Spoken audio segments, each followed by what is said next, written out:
I'll never forget the day they introduced our new head teacher at Crestwood Primary School. The moment she walked into the assembly hall, a chill ran through me. In fact, she had a presence, a sinister aura that sent chills through every student, teacher, and parent in the room. Mrs. Blackwood was her name, but no one knew much about her background. The school board had kept her arrival a closely guarded secret. All we knew was that she had come highly recommended, and that was enough to get her the job. I was 11 at the time, a gangly kid with a mop of unruly hair and a reputation for mischief. My friends and I were always up to some sort of trouble, but that all changed when Mrs. Blackwood arrived. She had piercing blue eyes that seemed to see right through you, and her lips were always painted a deep, unsettling shade of crimson. Her voice, when she spoke, was a low, melodious whisper that gave me shivers. The first day she took over, she called an emergency assembly. We fled into the hall, our footsteps echoing loudly in the silence. She stood at the podium, her gaze sweeping over the room as if sizing us up. "Welcome, students," she began, her voice like ice. "I am Mrs. Blackwood, your new head teacher. I expect nothing but the best from each and every one of you. There will be no room for disobedience or misbehavior in my school." Her words hung in the air like a dark cloud, and I could see the fear in the eyes of my classmates. From that day on, things changed at Crestwood Primary. Mrs. Blackwood's rules were strict, and she enforced them with an iron fist. Detentions were handed out for the slightest infractions, and it seemed like she had eyes everywhere, always watching, always ready to pounce on any misstep. But what was truly terrifying was the way she seemed to know things she shouldn't. She would call students into her office and confront them about things they had never told anyone, secrets they had buried deep inside. I had heard rumors that she had a collection of strange, otherworldly objects in her office, but no one dared to go near it. One day, my best friend Jenny disappeared. She had been called into Mrs. Blackwood's office and never returned. I asked around, but no one seemed to know where she had gone. Her parents were devastated, and the school administration claimed they had no knowledge of her whereabouts. I couldn't shake the feeling that something was deeply wrong. I decided to investigate, sneaking into the school late one night to see if I could find any clues in Mrs. Blackwood's office. The school was eerily quiet as I made my way down the dimly lit hallways. When I reached her office, I found the door ajar. Cautiously, I pushed it open and stepped inside. The room was unlike anything I had ever seen. Shelves lined with strange books and peculiar artifacts filled the space. In the center of the room, a pentagram was etched into the floor, and candles burned at each point. But what caught my attention was a large, ornate painting that hung on the wall. I approached it, my reflection wavering in the dim light. As I looked into the painting, I saw something that sent terror coursing through my veins. Jenny was there, trapped in the painting.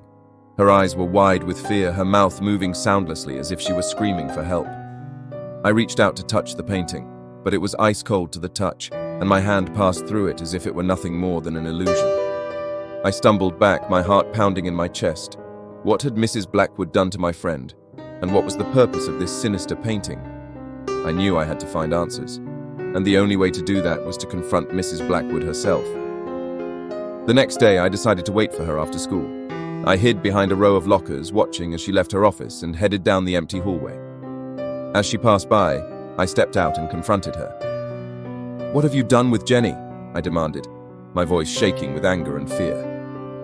Mrs. Blackwood turned to me, her cold blue eyes locking onto mine. "Ah, you've been snooping, haven't you?" she said, her voice dripping with malice. "Jenny is where she belongs now, in a place where she can't cause any trouble." I couldn't take it anymore.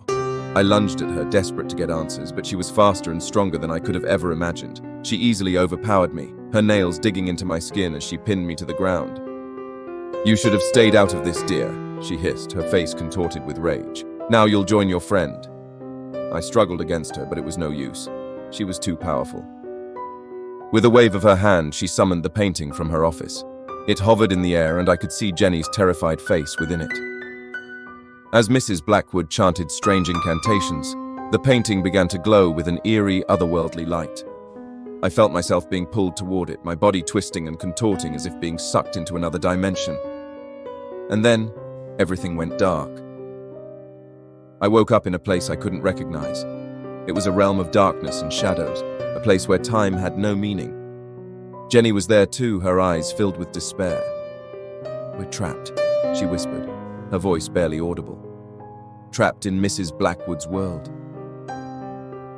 I knew then that we would never escape, that we would be forever at the mercy of our evil head teacher. And as the days turned into weeks, and then months, I could feel my sanity slipping away, replaced by a cold, unending terror that would haunt me for the rest of my days.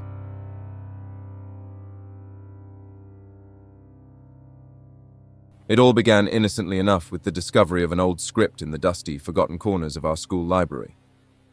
My name's Alex, and I'm the kind of student who's always looking for adventure, even in the most mundane places. On that fateful day, I had no idea what I was about to unleash upon our school. The script was like nothing I'd ever seen before. It was bound in ancient leather, the pages yellowed with age. The title, The Shadowed Masquerade, was embossed in gold on the cover.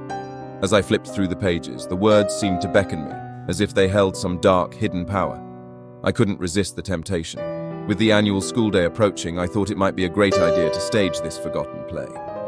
It was a perfect opportunity to showcase our school's talent, and I wanted to be the one who discovered this hidden gem. I gathered a group of enthusiastic students, all eager to participate in our school's first ever production of The Shadowed Masquerade. We held auditions, and the cast was chosen. It was an eclectic mix of students, each with their own unique talents.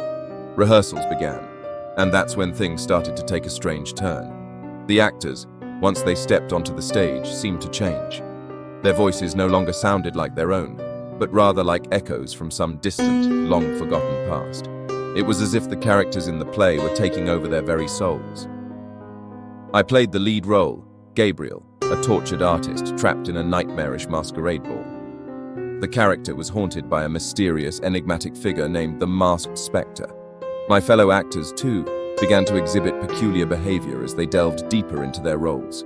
Amy, who played the role of the Spectre, became unnervingly obsessed with masks, collecting them from all corners of the town. As rehearsals continued, it became increasingly difficult to distinguish between reality and the play. Our lines felt like prophecies, and the emotions we conveyed were raw and overwhelming. I couldn't help but feel that something sinister lurked beneath the surface of this play. One evening, as we rehearsed a pivotal scene in the darkened auditorium, I noticed that the masked spectre, played by Amy, seemed different. Her movements were fluid, almost otherworldly. I whispered to her during a break, "Amy, you're doing an amazing job, but are you okay? You seem so absorbed in your character." She turned to me, her eyes hidden behind the mask she now wore even outside of rehearsals. "Gabriel," she replied in a voice that made me feel cold. "I've never felt more alive. The masked spectre is more than just a role to me now. It's a part of who I am."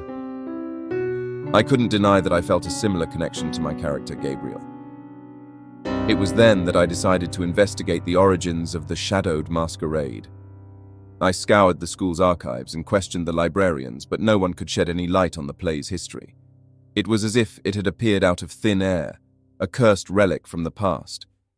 Rumors began to circulate, and that's when I stumbled upon a hidden truth. The script was not a forgotten creation, but rather the work of Mr. Mosley, the school's first drama teacher. He had been fired years ago when teachers learned that he had been stealing the school's property. When he left, he vowed revenge on everyone. I was hesitant about continuing with the play, but the other students wanted to go ahead since they had rehearsed a lot. As the date of the annual school day performance drew closer, strange things started happening in our school. The teachers and students began to sense an unshakable dread that hung over the school like a dark cloud. On the night of the performance, the school's auditorium was packed with eager parents and students. The air was thick with anticipation, and I couldn't help but feel a sense of foreboding. We had poured our hearts and souls into this play, and now, with the knowledge of Mr. Mosley's past, I feared that we had unwittingly walked into a trap of his making. As the curtain rose and the first notes of the haunting musical score filled the air, I stepped onto the stage as Gabriel. The audience was captivated from the start, drawn into the eerie world of the masquerade. But as the play progressed, I noticed something chilling. The masked spectre, Amy, was no longer acting. Her voice was not hers at all. It was a haunting, ethereal melody that sent a shiver down the spine of everyone in the auditorium. As the play reached its climax, the line between reality and fiction blurred completely. The masked spectre approached me, and her gloved hand touched my cheek. I could feel a cold, unnatural chill seep into my bones. "Gabriel," she whispered, her voice a siren song. It's time to join the masquerade. I was powerless to resist. The audience watched in stunned silence as I was pulled into the play's dark world, disappearing into the shadows with the masked spectre. The curtain fell and chaos erupted in the auditorium. Parents screamed, students cried, and the teachers rushed to the stage in a panic. But there was no sign of Amy or me. We had become part of the cursed play, lost in a nightmarish masquerade for all eternity. And so our school's annual day performance became a legend, a cautionary tale whispered among students for generations. No one knew how the script had resurfaced, and no one dared to speak its name. The Shadowed Masquerade remained a dark, forgotten chapter in our school's history, a play that had consumed the souls of those who dared to perform it. As for us, the actors who had ventured into the abyss of the Shadowed Masquerade, we were trapped in a never-ending masquerade of our own making. Life moved on for others, but for us, the stage became our eternal home. We continued to perform night after night, lost in a world of shadows and secrets. Our voices may be silenced to the world, but our performance continues. An eternal masquerade of despair and regret. Thank you for being part of our horror haunt. Don't forget to subscribe for more spooky tales. If you enjoyed this video, give it a thumbs up and share it with fellow thrill seekers. Comment below and let us know which stories you'd like to hear in the future. Until next time, take care.